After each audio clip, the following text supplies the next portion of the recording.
Hello, my name is Martha Rice. I am from the Career Services Office, and I'm here today to present a workshop to you called Be Master of Your Domain, Beyond the OCI. First, who am I? For those of you who haven't met me, my name is Martha Rice, and I'm the Interim Assistant Director of Career Services. The purpose of this workshop is to review some of the practical skills of job hunting and to give you some idea of how to accomplish, what is everyone's goal coming out of law school, which is to find a job that he or she likes that pays enough to live on. Now, when you came in today, I asked you to select a bag of M&Ms.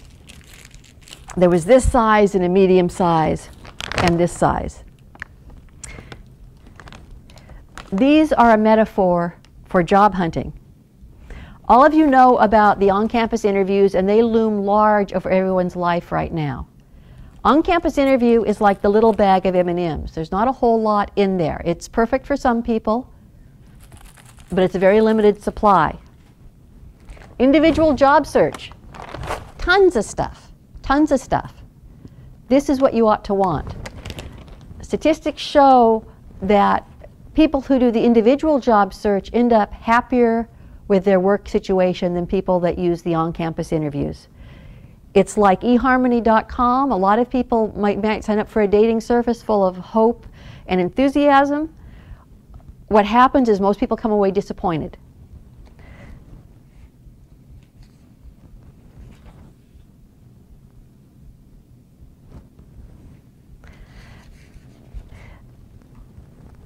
Now, back to the OCI. A lot of you have been going through that this fall. You apply, you may not get the interview, you get the interview, you don't get a call back. You need to be aware that this is not a personal reflection on you. It's like colleges, they're not necessarily looking for the best person, they're looking for the best fit. If they're looking for a litigator and your background is transactions, it doesn't matter how good you are, you probably won't get the call back. Additionally, it's like 200 people trying to cram through the front door. Only 1 or 2 are going to get through. Your job beyond the on-campus interview is to be knocking at the window or the back door. There's not a line. You're much more likely to get in. Okay, some of the back doors. Back doors are out-of-season hires, not fall hires. Lateral hires. Lateral hires are when you've been out for a little while, and instead of coming in as just an entry-level person, you come in with someone with a little bit of experience, usually a skill they're looking for. Or personal connection hires. The same skills that you use in your personal relationships are the one you're going to need for the job search. You need to be willing to go out and meet people. You need to be willing to talk to them and get to know them.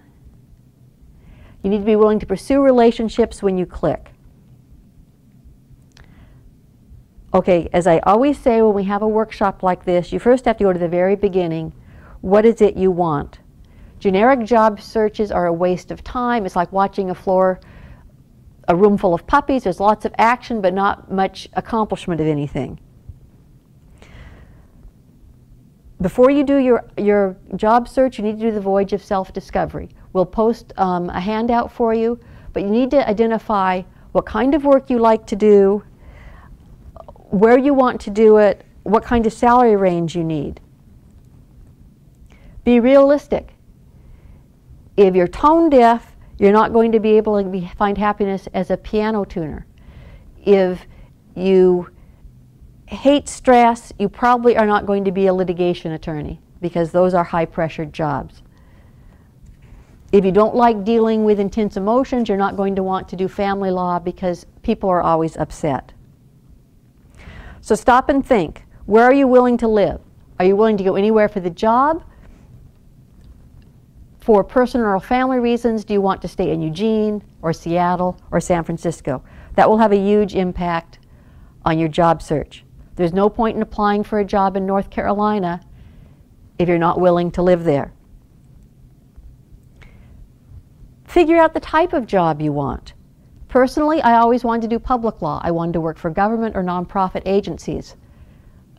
Really isn't much of a reason for me to then do OCI or apply to private firms, unless there happens to be a government component in there.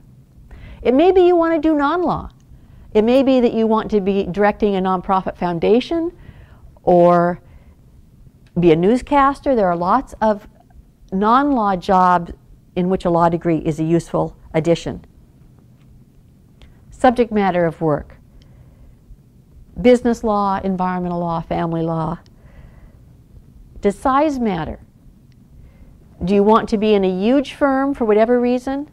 Do you want to be in a small, intimate firm where you get a lot more opportunities very quickly? Do you need training? Big firms traditionally will give you better training than smaller firms. Smaller firms will give you more responsibility. Income needs.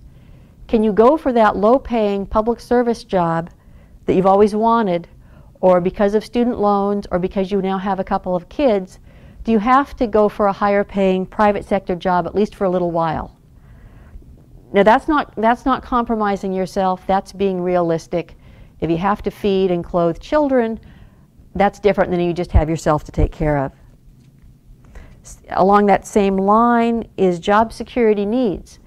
If you have a family, growing kids, you may not be able to take a 1-year or 2-year contract job.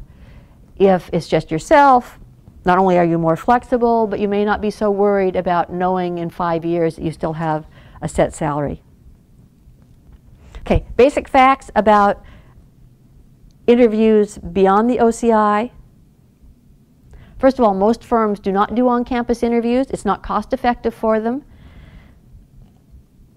Small to mid-sized firms hire when they need people. They don't know a year ahead of time if they're going to need people, so that's not when they hire. For an awful lot of people, the jobs won't be available until you actually graduate, because the jobs won't be posted until then.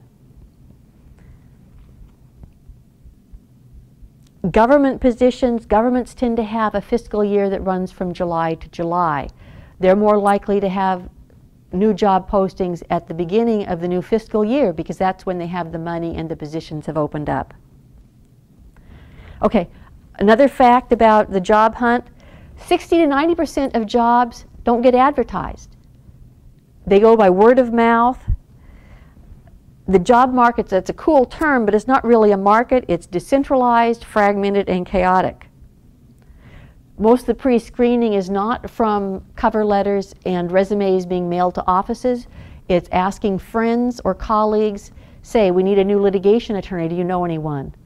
Or having someone approach, say, hey, I had lunch with Debbie and she says her daughter just graduated from law school and she's very interested in employment law. I think you should talk to her.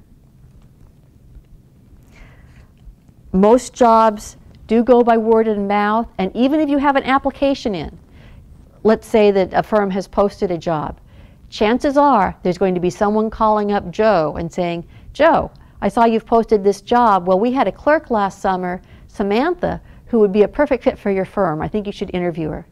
Well, Samantha now has an edge on everyone else applying for the job because of the personal recommendation from someone they trust. Okay, one final fact.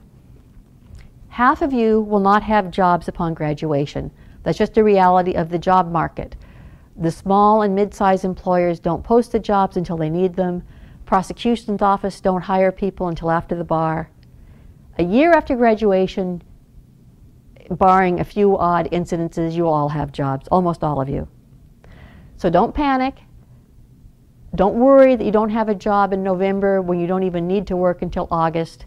The jobs are there. If you do your own job search, you will find one, and it will be one that you like. Okay, the qualities to do this search: motivation, ability to take the initiative, and flexibility in pursuit of a bigger goal. It's a self-directed job search, but you can shape it any way you want, and you're in control. You're not having to show up at certain times. You get to have more say in how long you talk to people and the kind of input you have. Okay, searching for posted jobs. Remember, this is the smallest segment of the market. There's Simplicity, which is our online system. There's the Honors Guide that you can access online from our Career Services site that lists all of the fellowships and honors programs of governments. There are government websites. There's a Harvard guide to nonprofit law that doesn't necessarily, each section is unique. Some sections list places you might get work, some just describe how to go about the search, but it's still a useful resource to get background on how to do it. There are books like America's Greatest Places to Work by Kim Walton, the woman that wrote Guerrilla Tactics.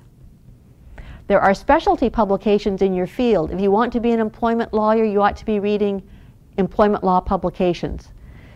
If you want to be a litigation lawyer, you ought to join litigation lawyer groups and read litigation magazines.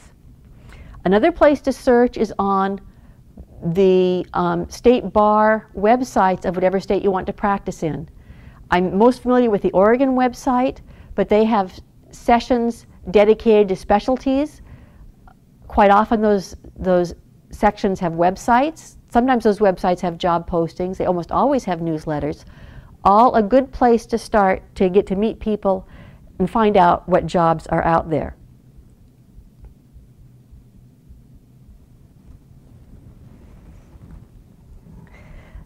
Now those are approaches for getting your first job out of law school. And I'm also going to post samples of letters you can send asking for information from them, phone call scripts. Those will all be posted online. Another way, let's say that your dream job is working for the Department of Justice, but you don't get in their honors program, or you don't get the other kind of jobs that are the direct route in there. Be thinking lateral.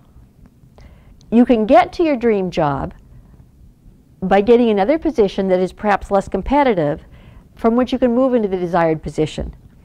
Now, there's a firm in town that there are 35 people signed up for on-campus interviews for one clerkship and one associate position.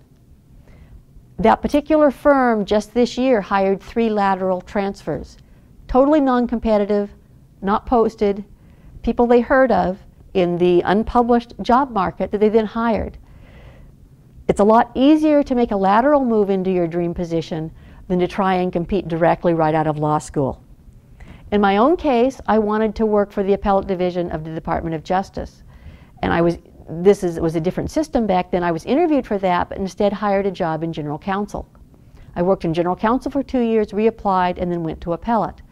You can achieve your dream. It's not necessarily the straight trail up the mountain. You maybe have to do the switchbacks, but switchbacks are usually a better way to go anyway. Okay, the last thing I'm going to talk about is networking. Now, networking is the best way to find yourself the job in this hidden job market. Most people, when they hear the word networking, think of the hard sell. I am not a hard sell kind of person, but what I do and what I seem to do successfully is something that's called soft networking. You do the things you enjoy, you go about your normal life, but you let people know that you're interested in a particular area and that you're looking for a job. If you're at a baseball game for your nephew, it's perfectly normal for someone to ask you, "Oh, what are you doing now?" You say, "I'm a third-year law student and I'm hoping to practice employment law when I get out. If you have heard anything about jobs in that area, I'd love you to pass them on to me." Soft networking.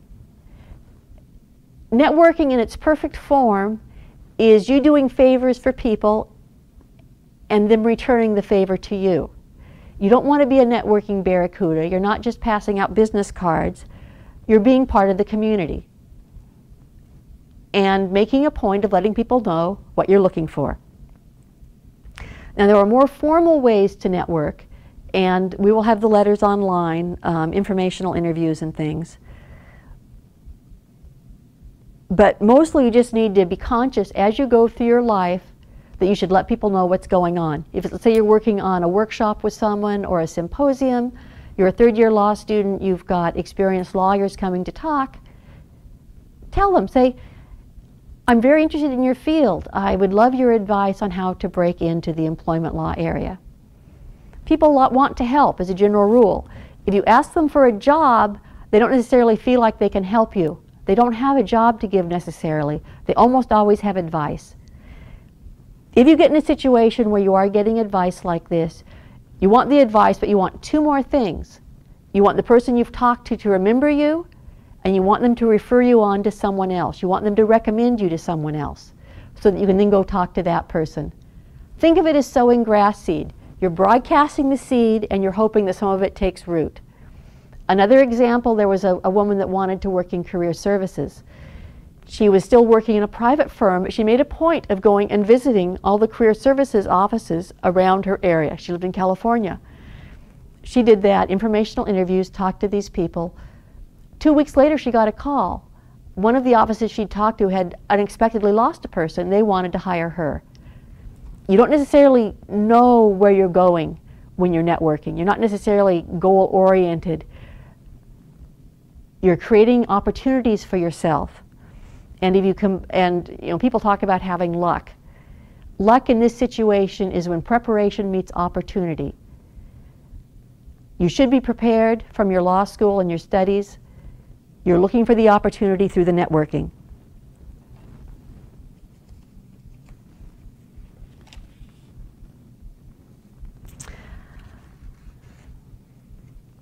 So my final word on this would be what we at Career Services can do to help you.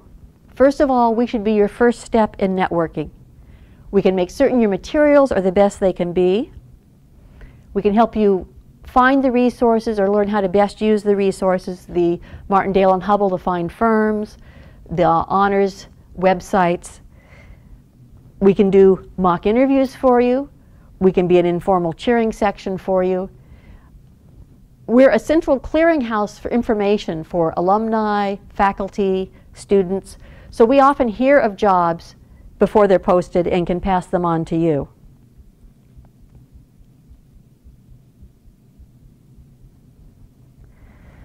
Final word of advice. If you can't be nice, be smart. Treat everyone well. The support staff may be the deal breaker that you didn't recognize as the deal breaker. More than one person has lost a job because they weren't nice to the receptionist. If you're not naturally nice to everyone, try and do that. It's the best way you can to get a job. Thank you.